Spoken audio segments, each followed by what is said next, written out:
travaille effectivement dans un hôpital public et également dans une université. Donc ce sont deux lieux qui ne sont pas forcément connus pour leur optimisme et leur vélocité dans la conduite du changement, notamment en matière d'innovation. Mais néanmoins, je tiens à le dire d'emblée, je suis extrêmement optimiste sur cette innovation médicale à la française. Et on a énormément de signes actuels qui nous disent comment il faut être optimiste. D'abord par l'arrivée de nouveaux profils de médecins, puisque les étudiants en santé sont maintenant recrutés avec des profils qui peuvent être extrêmement exotiques. Notamment, on a un certain nombre d'étudiants en santé qui viennent en santé après avoir fait des grandes écoles et des écoles d'ingénieurs. Et donc, c'est nouveau pour nous d'avoir ces personnes un peu transgressives qui rejoignent les équipes médicales. On a également énormément de jeunes cliniciens et de jeunes chercheurs de tous les pays du monde qui souhaitent venir en France. Et notre principale difficulté, c'est pas de les trouver, mais c'est d'arriver à les faire venir dans des conditions suffisantes d'accueil et de pérennité pour pouvoir avoir un vrai travail avec eux, de co-construction, et éventuellement ensuite avoir des collaborations. Et puis, on a également beaucoup de nouvelles technologies qui sont issues effectivement des innovations françaises. Je parlerai de la simulation, je parlerai de la navigation, notamment chirurgicale. Et toutes ces technologies font qu'on a un profil de médecins, de cliniciens qui sont des geeks et qui veulent vraiment ces technologies, et de cette envie, de ce besoin, va donner la proximité que peuvent avoir ces nouveaux collaborateurs avec les industriels et les startups. Et donc, clairement, il faut s'appuyer sur ces nouvelles personnes, ces nouveaux profils. Il faut faire bouger les lignes pour que le monde de la santé clinique, le monde de la santé académique et le monde des startups soient trois environnements dans lesquels il y a de l'innovation, et non pas seulement les seules startups qui, à tort, à mon sens, sont considérées comme le lieu où l'innovation médicale doit se produire.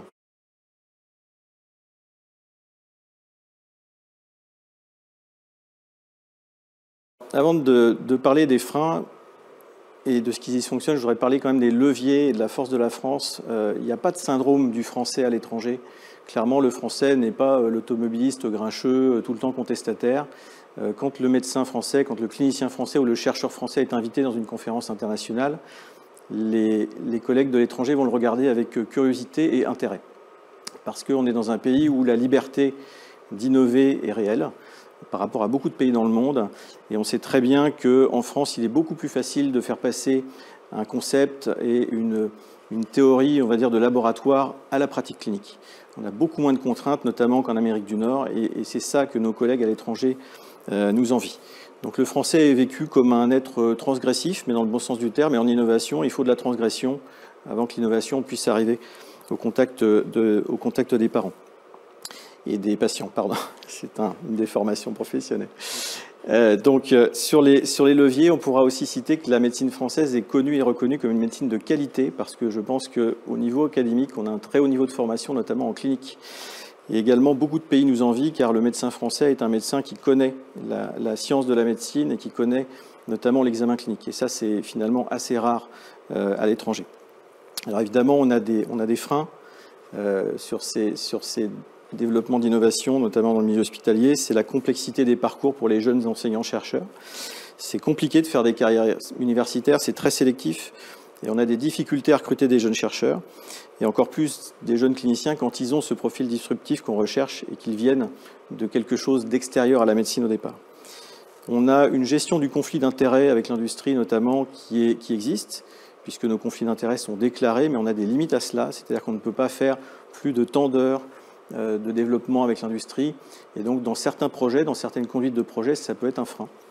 Et puis on a également une grosse attractivité de la médecine privée, de la médecine de ville, et c'est sûr que quand on a une position académique, quand on est à l'hôpital public, dans des structures de recherche publique, on a cette sirène du privé, puisque les niveaux de rémunération sont plus élevés, on a la sensation, à tort probablement, que la liberté est plus grande et que c'est plus facile d'entreprendre, et donc on a cette petite frustration parfois qui fait que certains de nos collègues basculent.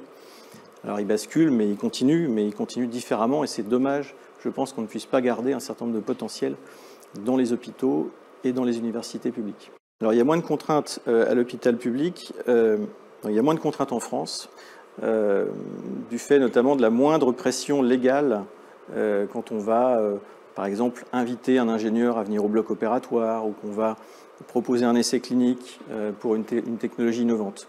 Donc c'est sans doute plus facile en France que dans beaucoup de pays que de développer ce type de process. La médecine libérale est un endroit où on peut faire de l'innovation et beaucoup de nos collègues installés en ville en font. La limite à cela, c'est que pour être au contact du cœur du réacteur, des jeunes cliniciens-chercheurs et des équipes dynamiques de recherche fondamentale, pour l'instant en France, il faut quand même être au moins un pied dans l'hôpital public et dans l'université.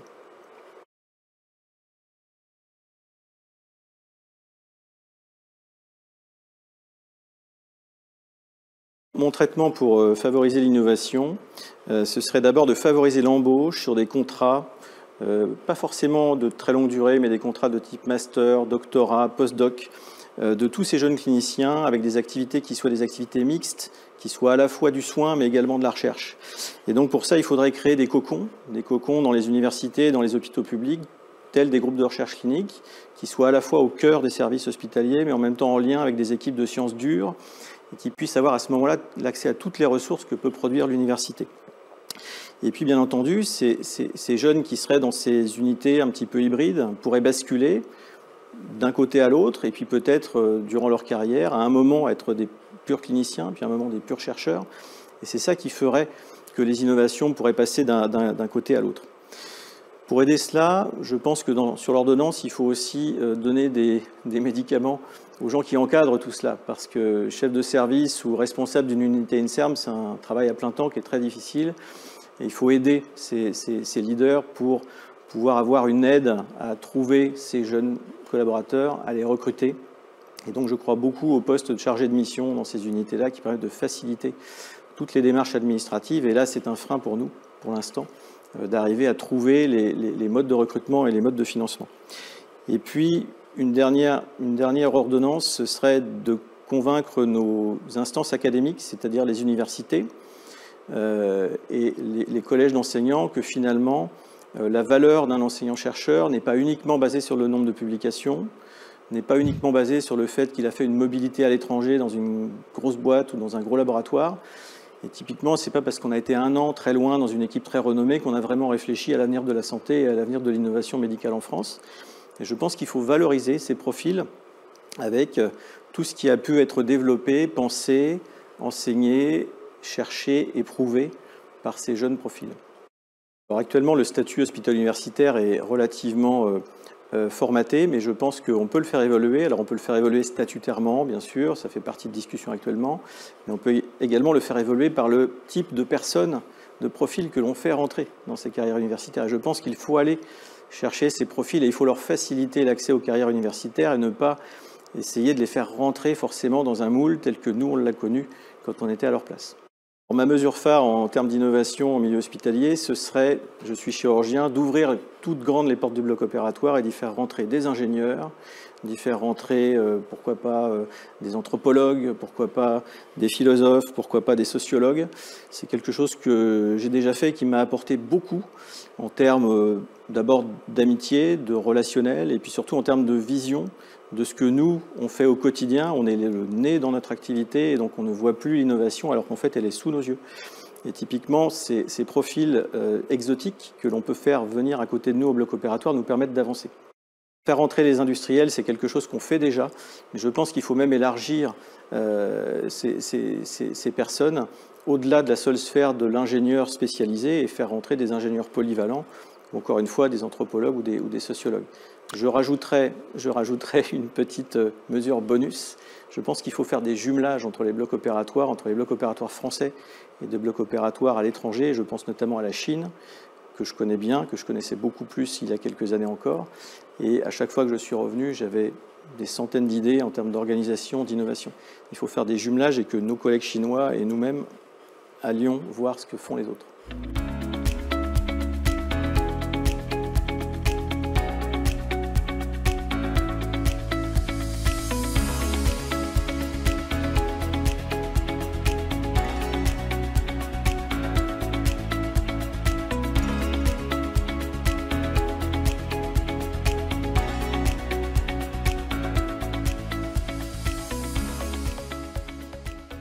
diagnostic, d'abord pour me présenter un petit peu, donc moi je m'occupe d'une société qui fait de la e-santé, plus précisément de la télésurveillance de patients, donc on est sur des nouvelles pratiques, hein, pas du tout encore démocratisées au sein de l'hôpital, et donc je vais aussi focuser mes réponses sur l'hôpital, qui est l'endroit que je connais le mieux. Mon diagnostic sur les freins à l'innovation, il est sans appel. On a monté la société il y a 7 ans et il aura fallu une épidémie mondiale pour commencer vraiment à ce que les gens prennent conscience de l'intérêt de la e-santé, je veux dire, alors que ces technologies existent depuis très longtemps et que les usages et que les bénéfices étaient d'ores et déjà démontrés. Aujourd'hui, je partage pas toujours l'optimisme, et j'ai beaucoup aimé par contre que ça vienne des gens de terrain, mais je partage pas tout l'optimisme, notamment parce que si on s'intéresse à l'innovation, il faut regarder le terrain, et aujourd'hui le terrain il est complètement sclérosé, il est embolisé, il n'y a plus un seul mouvement. La préoccupation première des équipes, c'est de savoir s'ils auront des infirmiers ou des aides-soignants pour pouvoir opérer un patient. L'innovation passe 2 ou 3 plans derrière, et donc c'est absolument pas le bon moment en fait dans l'urgence que subit l'hôpital. Donc je pense que voilà, le premier diagnostic que je peux faire, c'est aujourd'hui l'hôpital est en tension, en souffrance. Enfin, je vais rien vous apprendre, mais du coup, c'est pas du tout favorable à l'innovation. C'est-à-dire que quand on a la tête préoccupée sur des problèmes du quotidien très concrets, comment vous voulez qu'on prenne du recul et de la hauteur pour pouvoir innover? Donc ça, c'est le premier diagnostic que moi je porte en tant qu'industriel. C'est aujourd'hui les portes de l'hôpital pour nous sont closes. Les gens n'ont pas le temps de nous recevoir. Les gens n'ont pas d'intérêt à nous recevoir. Ils ont d'autres problèmes à régler. Ils ont des plans blancs, des problèmes de recrutement de personnel, de déserts médicaux. Donc on est assez loin d'une terre fertile pour l'innovation, si vous voulez. En tout cas, ça c'est mon premier constat. Alors après, je partage une forme d'optimisme quand même. On garde un tissu d'excellents praticiens. Il y a quand même des moyens, on va pas se mentir. Il y a d'excellents ingénieurs. Et puis, il y a aussi un focus en ce moment sur la santé qui fait que des forces vives de ce pays commencent à s'intéresser au sujet. Et ça, c'est intéressant parce que ça va aussi débloquer, comme le disait tout à l'heure le professeur Vial, le type de profil qui s'intéresse à la santé. Moi, un de mes diagnostics que je peux faire, et ce sera aussi une partie peut-être de la résolution, c'est pendant des années, le soignant n'a pas du tout été éduqué à l'entrepreneuriat, ni même à la façon de faire du business ou d'industrialiser quelque chose. Et donc, du coup, il était très focalisé sur sa clinique, ce qu'en fait un excellent soignant, mais pas forcément un bon créateur de solutions d'innovation. Et donc, il a fallu d'abord faire la rencontre entre des mondes de l'ingénierie et du soin. Ça, c'est l'histoire de Maëla. Hein. Moi, je suis associé avec des chirurgiens. Et puis, là, il y a une nouvelle génération qui est en train d'émerger de médecins, entrepreneurs, médecins, ingénieurs. Et c'est là où, à mon avis, on va aussi avoir des profils très, très intéressants. Donc, il y a de l'optimisme, bien sûr, pour le futur, mais d'abord, je pense qu'on a des problèmes très basico-basiques à régler.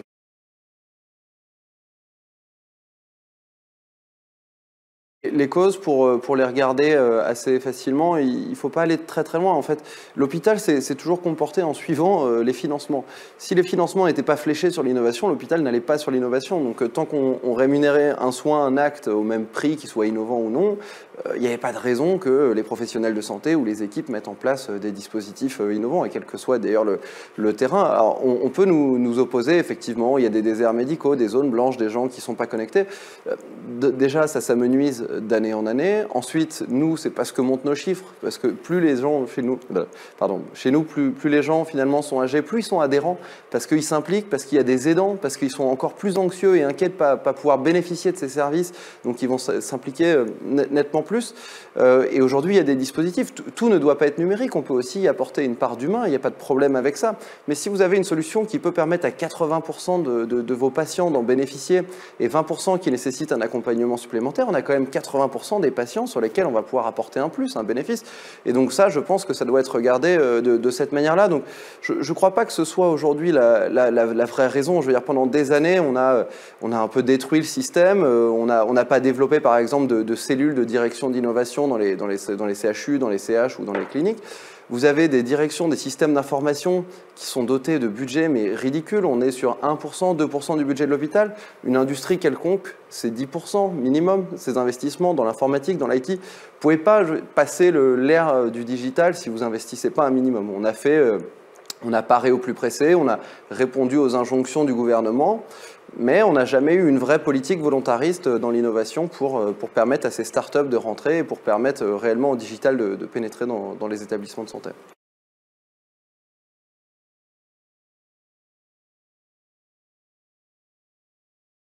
Mes propositions, elles sont sur plusieurs axes.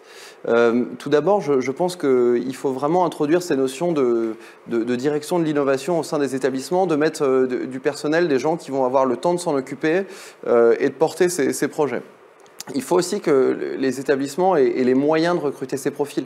On ne va pas se mentir, pour aller sur des innovations technologiques, il faut des profils qui soient qualifiés, il faut des moyens aussi pour payer et recruter ces profils.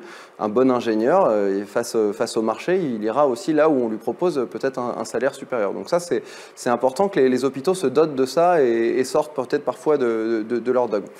La deuxième chose que je ferais, je pense, ce serait vraiment de permettre la transparence sur l'innovation et de permettre de comparer les établissements entre eux. En France, on a un vrai problème. Il y a une telle pénurie de médecins et de déserts médicaux qu'un établissement de santé n'aura jamais de problème pour recruter des patients. On a toujours une surtension au niveau des patients. Ça incite pas à la compétition, ça incite pas au benchmark et donc à l'innovation et à favoriser cette innovation. Si on mettait vraiment en lumière ce que les centres étaient capables de faire et que c'était accessible aux patients, si le patient était peut-être mieux informé pour choisir et que finalement ça pouvait impacter l'activité d'un établissement, le fait qu'il soit innovant ou non, il y aurait peut-être effectivement des pistes intéressantes de ce point de vue-là pour moi. Voilà globalement les aspects sur lesquels je pense qu'on peut travailler.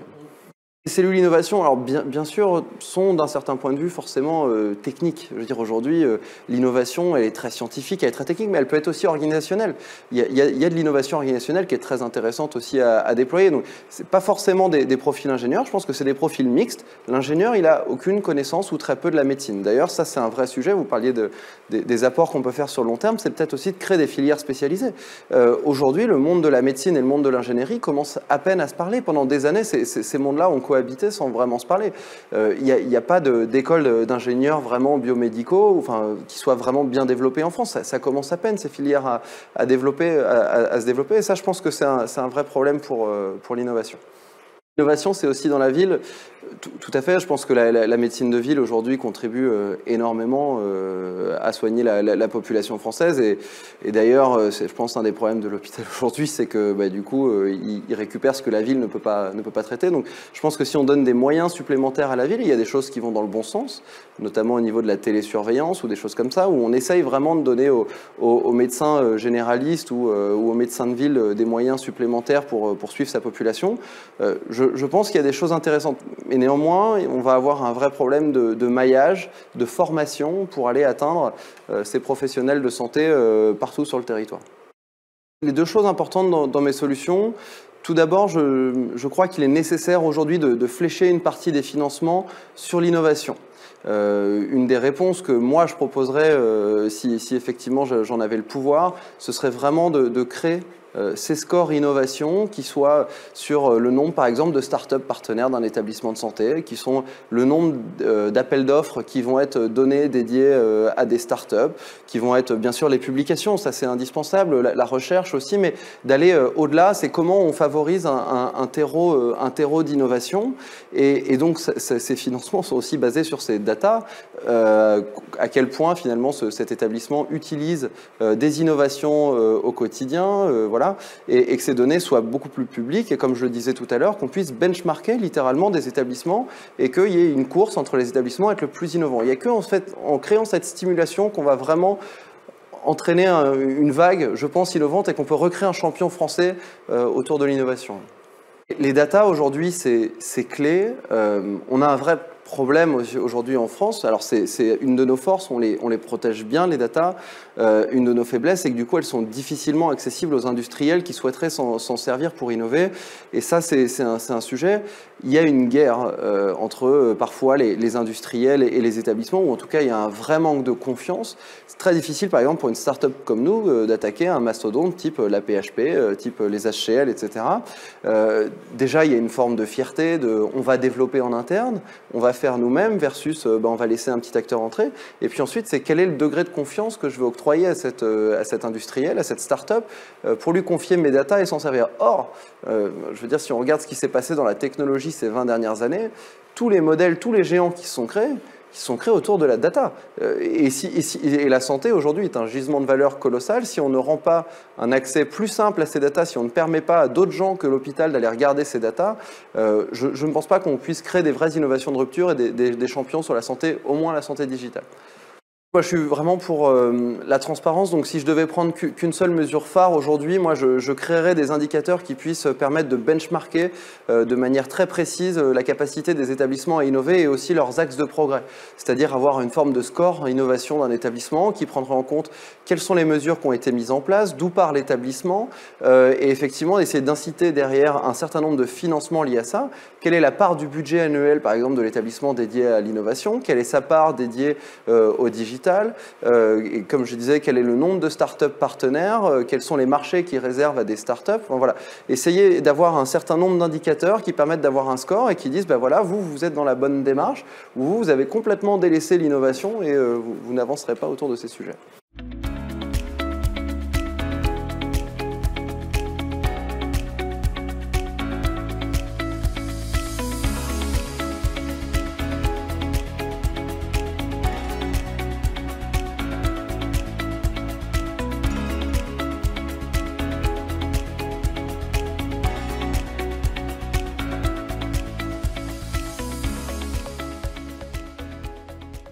Mon direct de SNIC, pour tenter de le tourner positivement en cette journée de célébration de la santé, c'est qu'en France, on dispose d'un terreau très fertile d'innovation, mais qu'on est loin d'en avoir exploité tout le potentiel.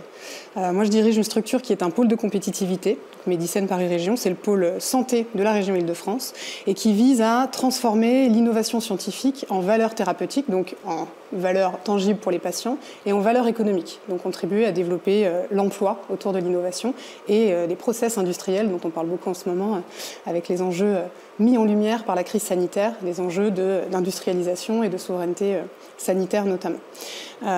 Donc aujourd'hui, on peut, pour commencer par un petit peu d'optimisme, remarquer, nous en tant que pôle, on est un pôle de 500 membres, donc 430 startups, TPE, PME innovantes en santé, sur les filières de la biotech, des dispositifs médicaux, de la santé numérique. Il se passe plein de choses. Plein de choses. Il y a des idées, il y a des entrepreneurs, il y a des gens compétents, il y a des talents. On sait, quand on regarde les benchmarks internationaux, qu'en termes de compétences académiques, de nombre de publications, de nombre de brevets, il y a un certain nombre d'aires thérapeutiques sur lesquelles la France est en tête, parmi les leaders. Mais par contre, quand il faut transformer ça, aller jusqu'au bout, mettre des produits sur le marché en France, à disposition de nos patients français, on sait que on rate quelque chose. Malgré les dispositifs qui ont été mis en œuvre depuis un certain nombre d'années maintenant, malgré les financements, malgré les efforts qu'on peut mettre en place pour tenter d'y remédier, ça reste un sujet énorme. Et aujourd'hui, une fois n'est pas coutume, pour alimenter mon propos, je vais parler plutôt des dispositifs médicaux qui sont emblématiques de cette situation. Aujourd'hui, on parle beaucoup des licornes françaises. Alors, on se contente d'un certain nombre de licornes et c'est super. Il n'y en a pas dans la medtech. Il n'y en a pas dans les dispositifs médicaux. Et aujourd'hui, la filière des medtech, qui pourtant est composée de plus de 1400 entreprises, comme le SNITEM l'a révélé ce matin avec son étude réalisée par le cabinet DSC, eh bien, on n'a pas de chef de file, on n'a pas de leader majeur, de taille majeure en France qui tirerait les innovations, qui donnerait l'impulsion et qui serait donneur d'ordre pour l'ensemble de la filière. On a une filière qui est très morcelée, c'est 93% de TPE, PME qui sont, en plus les dispositifs médicaux sont extrêmement hétérogènes en termes de technologie, d'application, etc. Et donc qui sont tous un peu isolés dans leur coin sans forcément avoir de visibilité sur les enjeux majeurs qu'il faudrait soutenir et comment travailler avec des acteurs en amont, identifier des partenaires industriels, mieux travailler avec les structures académiques et cliniques. Et donc, on a vraiment une filière dans laquelle on est en perte de vitesse, on a perdu notre leadership. Évidemment, la crise a renforcé ce phénomène, on a fragilisé la filière, on a des entreprises aujourd'hui qui voient des investisseurs se retirer, on a 20% des entreprises qui ont vu, malgré des process d'investissement déjà enclenchés, des investisseurs se retirer, on a des risques de faillite, on a des rachats qui sont encore plus fréquents qu'avant, des rachats qui sont souvent au profit d'entreprises étrangères. Et donc ça, c'est évidemment assez préoccupant parce qu'on risque d'augmenter encore le phénomène de déperdition d'innovation, ce qui fait qu'aujourd'hui, nos patients français, ils ne bénéficient pas des innovations de nos startups. Et ça, c'est un phénomène qui s'amplifie et qui se voit aussi dans le fait qu'aujourd'hui, 40% des startups renoncent au marquage CE, des startups françaises. C'est-à-dire qu'elles préfèrent commencer par attaquer le marché des États-Unis ou de la Chine ou du Japon parce que les contraintes réglementaires sont beaucoup trop lourdes. Et 40%, ce nombre est en augmentation et c'est plus seulement, on ne voit plus seulement des petites entreprises qui n'ont pas les reins assez solides pour financer tout ça, mais aussi des entreprises beaucoup plus robustes qui font elles aussi le choix de ne pas développer leurs innovations en France et en Europe.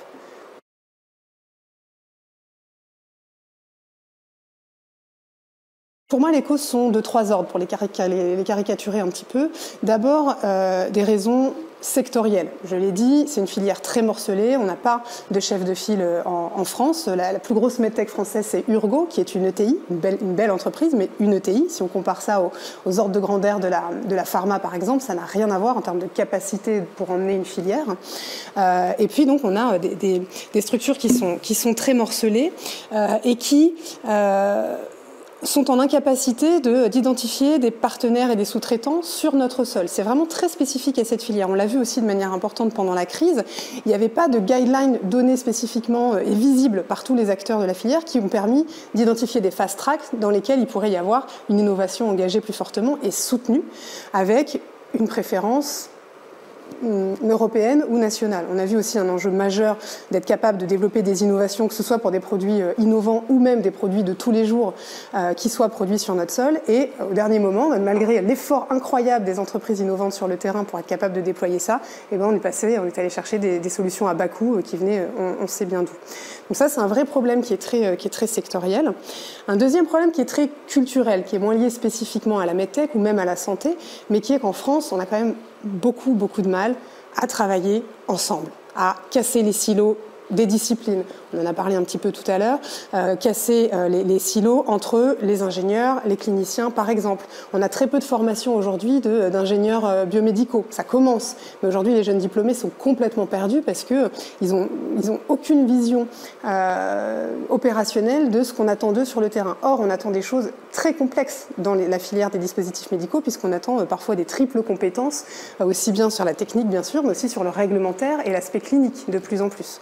Donc ça, c'est un enjeu très fort. On a du mal à faire travailler le public et le privé, on le sait. Ça reste culturellement très ancré. On a beaucoup discuté depuis tout à l'heure, mais la défiance qu'il y a entre des acteurs du monde académique et du monde industriel, malgré, encore une fois, les efforts qui sont faits, les exemples qui marchent très bien. Et heureusement, il y a c'est toujours très personne dépendant, des gens qui vont au front et qui sont capables de dépasser ces frontières, mais c'est encore bien trop peu le cas pour atteindre nos objectifs.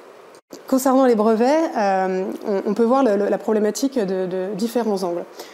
Encore une fois, aujourd'hui, les chercheurs sont incentivés, ils sont encouragés à déposer des publications, éventuellement, parfois, à déposer des brevets. La question, c'est, l'histoire ne s'arrête pas là, c'est que le début. Et pour eux, c'est souvent un aboutissement parce que c'est comme ça aussi que sont faits nos systèmes de soutien à la recherche. Comment fait-on en sorte de montrer que ce n'est que le début de l'histoire? Une fois qu'on a un brevet, l'objectif, c'est de le faire vivre et qu'il aboutisse à des innovations qui bénéficieront aux patients et à notre système de soins au sens large. Et donc, il y a un vrai besoin d'acculturation, de mélange, de contribution réciproque, que les chercheurs aillent travailler dans des laboratoires industriels, que l'industrie aussi adapte sa capacité à parler à des profils qui sont très différents. Mais le brevet, c'est vraiment, je pense, un point assez illustratif de tout ça, qui est finalement, si on s'intéresse juste aux statistiques, qui n'est pas si mauvais que ça, mais pour lequel on a du mal à aller au-delà de la rupture de l'histoire, quoi. Et pour moi, il y a un troisième enjeu, et je l'ai un petit peu abordé en introduction, une troisième cause, qui est celle de nos modalités d'accès au marché, de nos contraintes réglementaires, de nos méthodos d'évaluation. Et aujourd'hui, dans le domaine des dispositifs médicaux, c'est un problème majeur. Il y a une réglementation qui est en train d'évoluer, qui met les entreprises en souffrance, en grande souffrance. On leur demande d'adapter, de redéposer des dossiers pour leurs produits qui sont déjà sur le marché. Pour faire ça, il faut passer par des organismes notifiés qui sont très peu nombreux au regard des milliers de dispositifs qu'il faut certifier. Il y a des goulots d'étranglement incroyables. Les organismes notifiés ne prennent plus de nouveaux clients. C'est des délais complémentaires de 12, 18, 24 mois, des coûts incroyables. Un examen, c'est 150 000 € en moyenne, et il peut y en avoir plusieurs sur un seul service. Et donc, à nouveau, on aboutit à un accroissement de cette problématique qui est, mais aujourd'hui, je développe une innovation, je ne vais pas la développer en Europe, je vais commencer par d'autres marchés. Sans parler du fait que on a aussi des équipes de recherche et développement qui sont embolisées par ces sujets-là et qui ne sont plus en train de penser aux innovations de demain. C'est la réglementation européenne qui est très ramassée en termes de timing et pour lequel on n'a pas assez accompagné les entreprises. Il y a probablement un mouvement de mutation qu'il faut anticiper pour cette filière, comme ce qu'on a observé depuis de nombreuses années maintenant dans la filière pharma, c'est que les industriels s'appuient de plus en plus sur l'innovation de plus petites structures, beaucoup plus agiles. Et pour que ça puisse arriver, il faut qu'on anticipe ce mouvement, qu'on accompagne les petites entreprises et qu'on favorise les collaborations.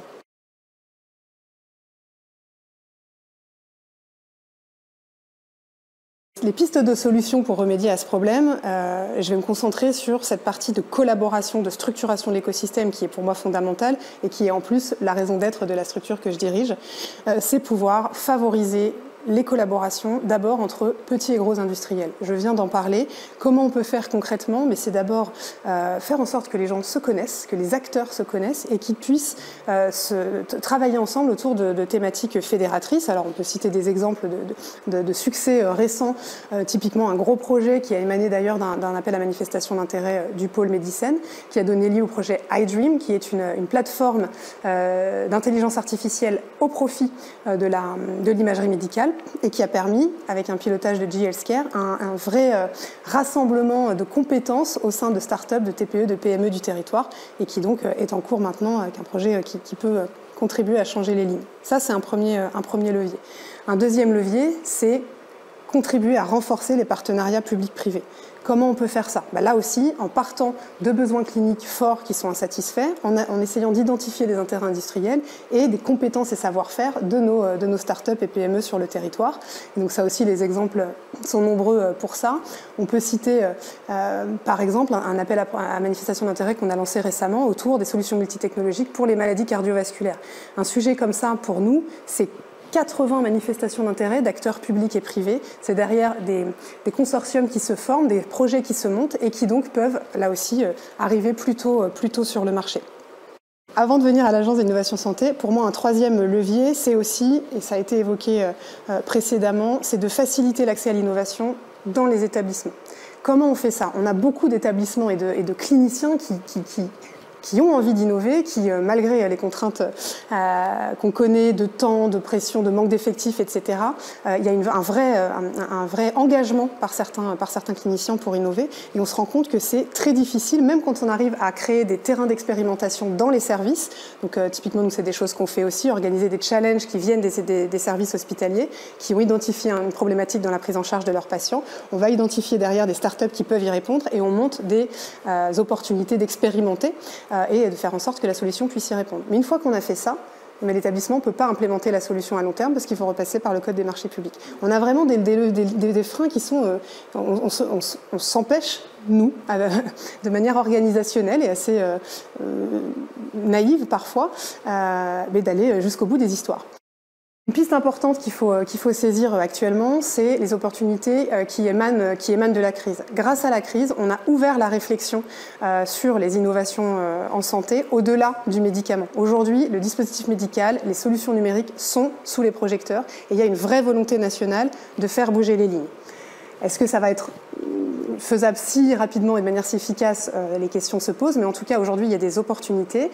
Dans le cadre du plan France Innovation 2030 en particulier, il y a la création de l'Agence Innovation Santé qui est évoquée, qui devrait être annoncée officiellement très bientôt et qui vise à fédérer, à essayer de sortir un petit peu de la logique des directions et des agences du ministère et des ministères qui se parlent trop peu, et de donner des grandes orientations nationales prioritaires autour desquelles toute la filière pourrait prendre la même direction, avec des financements, avec des incitations, avec potentiellement des modalités fast-track d'accès au marché. Donc l'idée, c'est vraiment que cette AIS, comme on l'appelle, puisse aller jusqu'au bout de cet objectif-là et tenter de ne pas accoucher d'une souris, ce serait bien.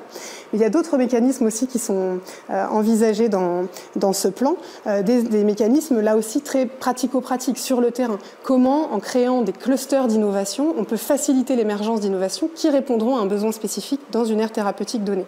Ma mesure phare, ce serait de faire le choix engagé de passer d'une vision de la Startup Nation à la Scale-up Nation.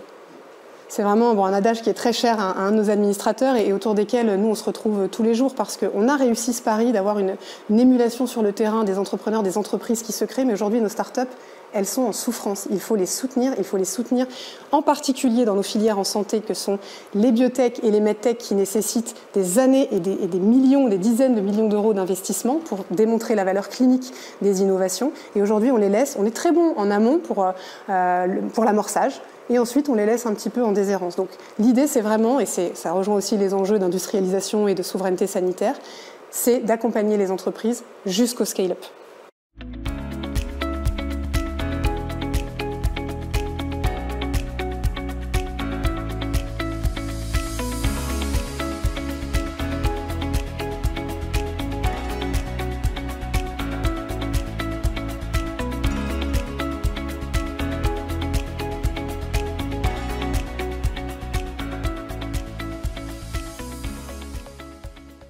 Je ne peux pas dire que je partage ou que je ne partage pas ce diagnostic parce que ma vision, elle est complètement antinomique de la vision qui vient d'être développée de l'innovation.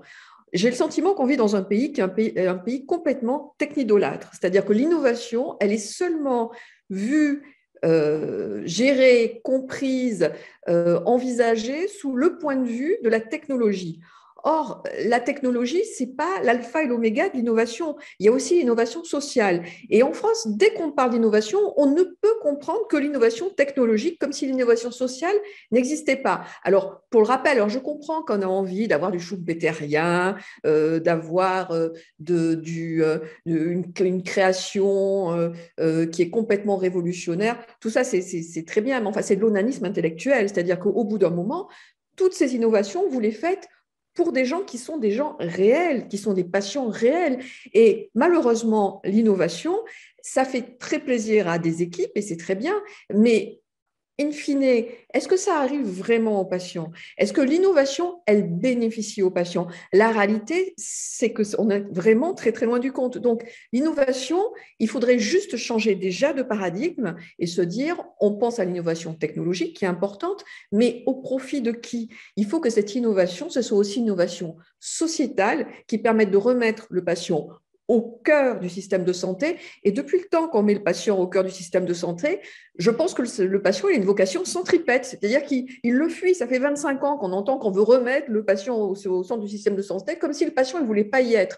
C'est complètement absurde. Je pense donc qu'il faut complètement changer le paradigme qu'on a de l'innovation pour mettre de la société, de la réalité, de la chair dans cette innovation. Ce n'est pas juste un exercice d'onanisme intellectuel de chercheurs pour trouver la nouvelle molécule la plus pointue qui ne servira à personne et qui ne bénéficiera peut-être à personne.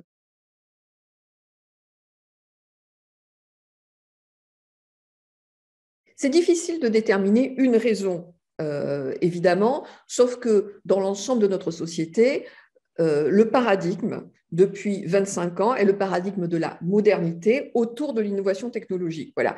On a des intellectuels, on a un pouvoir. D'ailleurs, quand le président de la République dit « c'est pas bien l'innovation en France, les enfants et tout », mais si, l'innovation, on en fait des choses incroyables. Prenez juste, moi je vous explique d'où je parle, j'ai créé une association qui défend les droits des patients. On vient d'obtenir, on a été les premiers au monde à demander, à créer le droit à l'oubli pour les malades de cancer. Si ce n'est pas une innovation sociétale, qu'est-ce que c'est? C'est-à-dire qu'on a créé quelque chose, on l'a porté, parfois avec l'avis contraire des pouvoirs publics, puisqu'on a eu sur les 2 lois qu'on a fait voter en 2017 et la dernière, l'avis contraire du gouvernement, et pourtant on y est arrivé. Et c'est une innovation sociétale qui fonctionne, parce que ne pas oublier que l'innovation, elle existe quand on la relie à la réalité. C'est-à-dire que tous les gens qui vous font des révolutions schumpeteriennes, etc., soyons un peu modestes. La révolution, elle se mesure à l'impact qu'elle a sur la vie quotidienne des gens qui sont malades.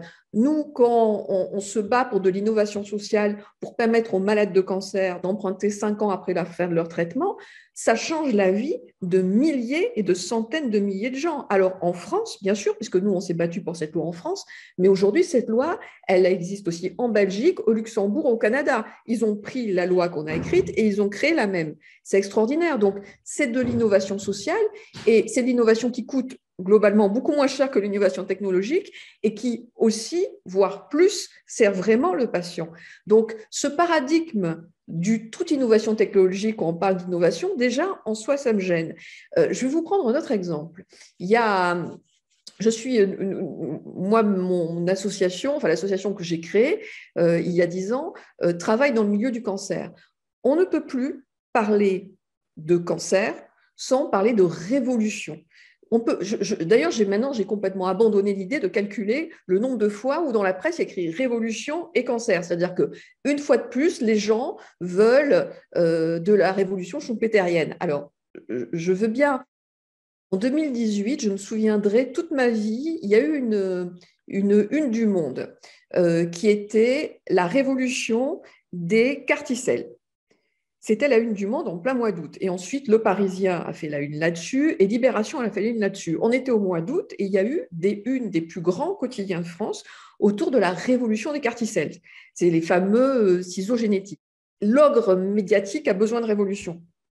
Il faut nourrir cette idée pour intéresser le public.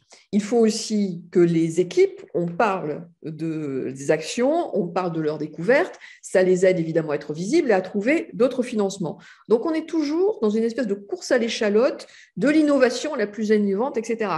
Mais la réalité, à combien de personnes ont bénéficié aujourd'hui ces carticelles? Je ne veux pas dire que ce n'est pas important, je veux juste dire que la réalité tangible des patients, c'est que cette technologie a, me semble-t-il, je ne vais pas dire de bêtises, mais 350 000 €, c'est-à-dire on ne va pas bénéficier à grand monde. En même temps, au mois d'août, est sorti le rapport du Haut Conseil de la sécurité publique sur le programme de sécurité des patients, qui disait, je cite, 30 000 décès par an sont associés à des effets indésirables dus aux soins. Donc en France, on fait cocorico quand on invente des trucs géniaux pour les patients, peut-être dans 25 ans, mais en même temps, on perd 30 000 patients chaque année de médicaments et de soins qui ne sont pas adaptés à leurs besoins. Est-ce qu'on peut vraiment juger une révolution au fait qu'on va peut-être donner ces carticelles à 5 à 10 personnes pendant une année et qu'en même temps, on perd 30 000 patients juste parce qu'on ne leur a pas donné le bon médicament ou pas avec les conditions de sécurité nécessaires. En même temps, puisque l'idée est à la mode, qu'on avait cette révolution des carticelles, nous, à Rose, on se battait pour l'obligation du test préalable au 5FU. Le 5FU, c'est une des chimiothérapies les plus données en France. On le donne pour les femmes qui ont des cancers du sein, on le donne pour le cancer de la prostate, on le donne pour le cancer du poumon. C'est la chimiothérapie la plus donnée en France. Il se trouve que cette chimiothérapie, elle a des effets secondaires assez violents comme toutes les chimiothérapies, on le sait, hein, c'est un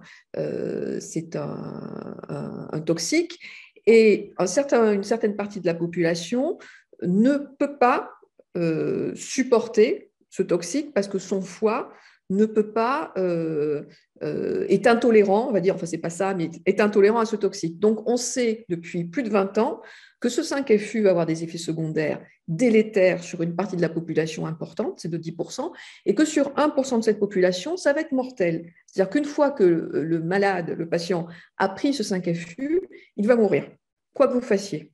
On ne peut plus arrêter le... Ça fait 20 ans qu'on le sait, ça fait 20 ans que des médecins, des cancérologues le disent. Ça fait 20 ans qu'existent aussi des solutions, c'est-à-dire qu'il y a un test en amont du 5FU, de la prise de 5FU. En fait, c'est le manque chez le patient d'une enzyme, ça l'appelle l'enzyme DPD, et entre 2005 et 2015, il y a eu 133 décès toxiques déclarés, donc il y en a probablement beaucoup plus, liés à ce 5FU. En fait, il existe un test qui permet de dépister l'absence de cette enzyme DPD qui fait que la prise du 5FU va être mortelle pour le patient. Ça fait 15 ans que le test existait. 15 ans. Ça fait juste 1 an qu'il est obligatoire parce qu'en tant qu'association, on s'est battu pour le rendre obligatoire. Donc, les médecins donnaient ce 5FU dans toute la France en sachant qu'il y avait 1% de risque que cela finisse par un décès. Il a fallu qu'en tant qu'association, on se batte pendant près de 3 ans avec d'autres associations pour que ce test soit rendu obligatoire. Et encore, aujourd'hui, quand on regarde les chiffres, il y a loin, vraiment très loin, entre le nombre de tests et le nombre de 5FU. Donc, je pense que tous les hôpitaux ne le font pas, malgré la loi. Ce que je veux dire avec cette histoire, c'est que qu'est-ce que l'innovation? L'innovation, c'est que le médicament que vous allez créer à grands coups de cocorico et qui va être une révolution, comme l'ont été les carticelles ou l'ont été les ciseaux génétiques, mais bénéficie aux patients. Et quand, dans le même mois, on se bat en tant qu'association pour permettre à des gens juste d'avoir un test avant de donner du 5FU. Pour la petite histoire, les hôpitaux ne voulaient pas donner ce test parce qu'il y avait un reste à charge pour les hôpitaux de l'ordre de 25 euros. 25 euros pour la vie d'un patient. Voilà.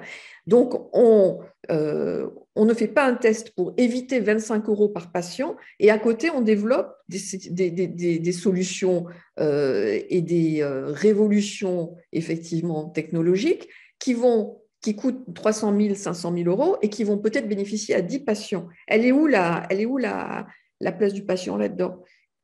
Qu'est-ce qui est le plus intéressant pour les patients? C'est d'avoir accès au test de 5FU qui va sauver sa vie ou d'avoir 3 pauvres patients qui vont bénéficier de quelque chose de vraiment révolutionnaire en technologie?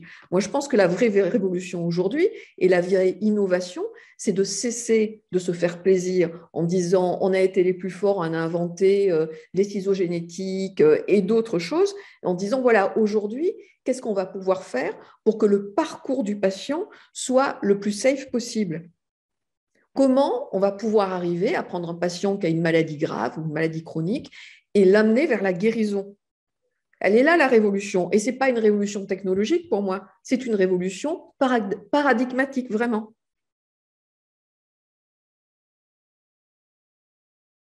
Pour moi, le meilleur moyen d'arriver à changer ce paradigme, c'est de mettre des patients au centre des décisions. On ne va pas changer le point de vue qui est le point de vue général en Europe et aux États-Unis autour du fait que toute innovation, elle est technologique. Hélas, il faudrait plus de philosophes au niveau des décideurs politiques, mais malheureusement, nous sommes peu de philosophes chez les décideurs politiques. Mais la réalité, c'est ça, c'est que, une fois de plus, la médecine, c'est pas un onanisme intellectuel. La médecine, le but de la médecine, c'est de servir un être humain qui est à un moment un patient. Mais outre le fait d'être des patients, nous sommes aussi des êtres humains et nous avons des compétences. Moi, j'ai dû me battre pendant des années à Rose pour expliquer aux gens que ce n'est pas parce que j'étais patiente et que j'avais eu un cancer que je devenais stupide d'un coup d'un seul, que j'avais fait des études, que j'étais diplômée et que par ailleurs, je pouvais parfaitement comprendre ce qu'on me disait.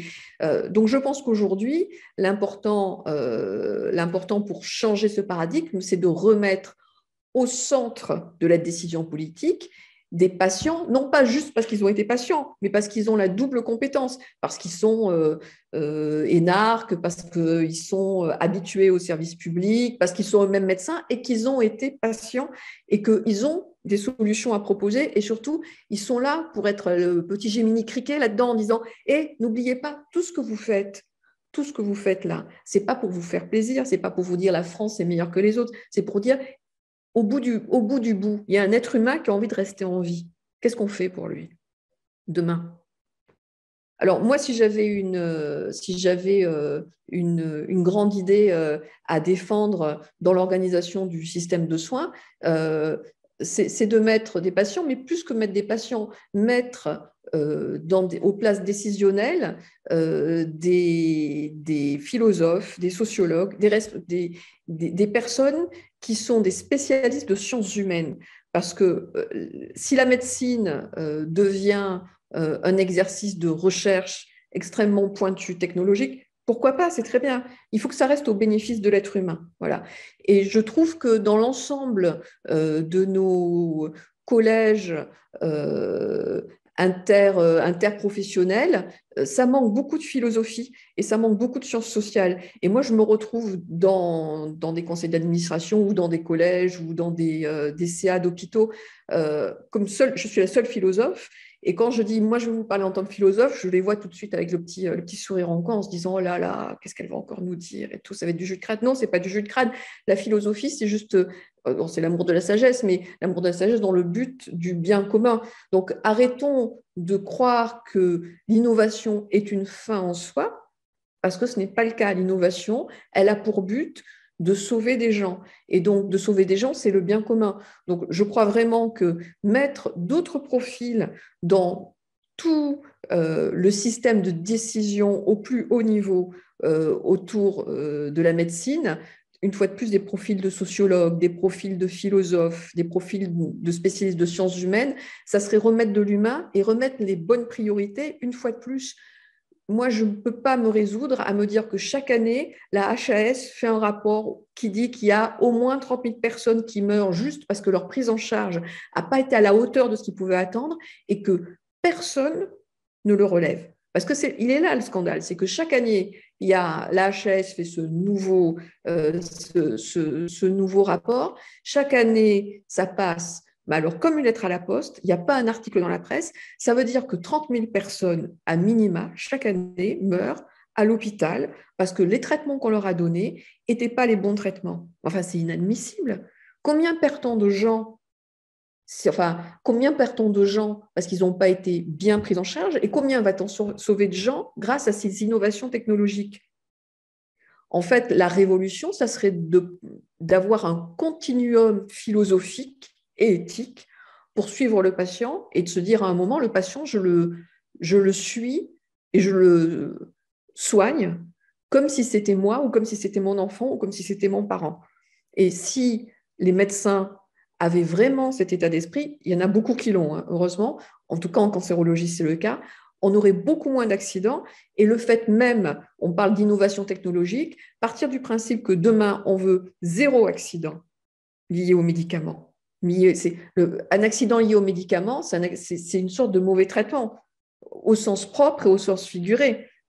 Pour moi, une vraie innovation comportementale et sociétale, ça serait de dire, et un changement de paradigme, ça serait de dire, en France, désormais, il y aura 0 mort chaque année lié à un mauvais traitement médicamenteux. Voilà. Ça, pour moi, ça serait une révolution paradigmatique réelle et on sauverait sans doute beaucoup plus de gens comme ça qu'on en sauvera avec les dernières révolutions technologiques.